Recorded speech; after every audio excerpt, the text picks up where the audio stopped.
You asked, how to divide 90,271 by 7 using the long division method. 9 divided by 7 equals 1. 1 times 7 equals 7. 9 minus 7 equals 2. Bring down 0, making 20. 20 divided by 7 equals 2. 2 times 7 equals 14. 20 minus 14 equals 6. Bring down 2, making 62. 62 divided by 7 equals 8. 8 times 7 equals 56. 62 minus 56 equals 6. Bring down 7, making 67. 67 divided by 7 equals 9.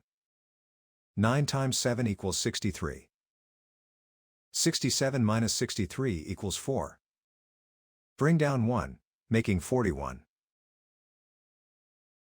41 divided by 7 equals 5.